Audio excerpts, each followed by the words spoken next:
As the kids head back to the classroom, it is common to see a spike in illnesses, but there are some simple ways that families can stay healthy. And joining us to explain is health coach Nicole Winkler with Teladoc Health. Nicole, thank you for waking up early for us. And let's get into why the back-to-school season often does lead to a spike in these illnesses.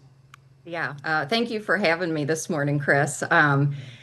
It doesn't feel like it outside, but it's that time of year. And after being outside and outdoors, lots of space between kiddos, the classrooms bring close contact, a lot of shared spaces, and shared school supplies. And all of this can lead to germs being contracted from one kiddo to the next.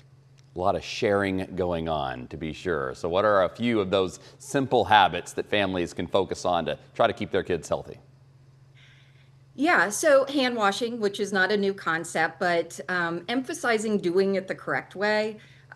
20 seconds with warm soapy water. I don't know about others, but my kids kind of have a hard time getting up to that 20 seconds.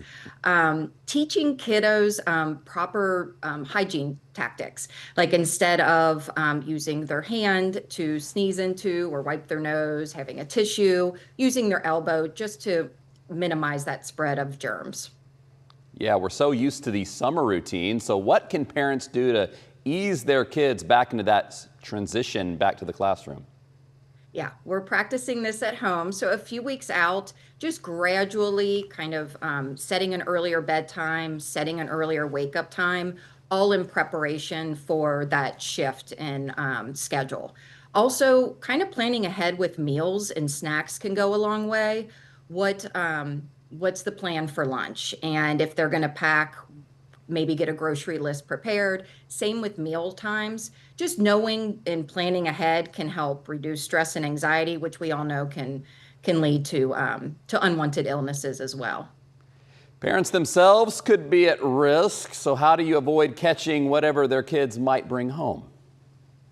Same practices. Get a good night's sleep, fill up on nutrient-rich foods, practicing a healthy routine with physical activity.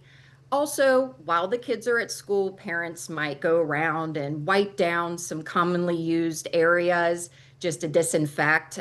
My recommendation is make sure you read the label, because sometimes the time it takes to kill those germs is longer than we expect. So you want to make sure that the job is done properly.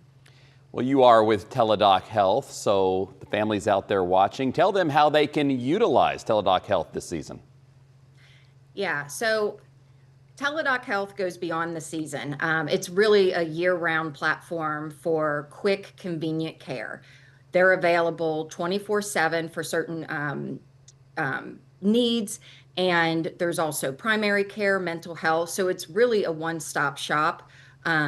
I know over the summer we've utilized it for swimmer's ear and poison ivy. So it's just a good reference point to talk to a physician or talk to an expert and see what the next proper steps might be. All right, Nicole Winkler with Teladoc Health reminding us that when it comes to back to school, sometimes not sharing is caring. Thanks for joining us this morning, Nicole. My pleasure.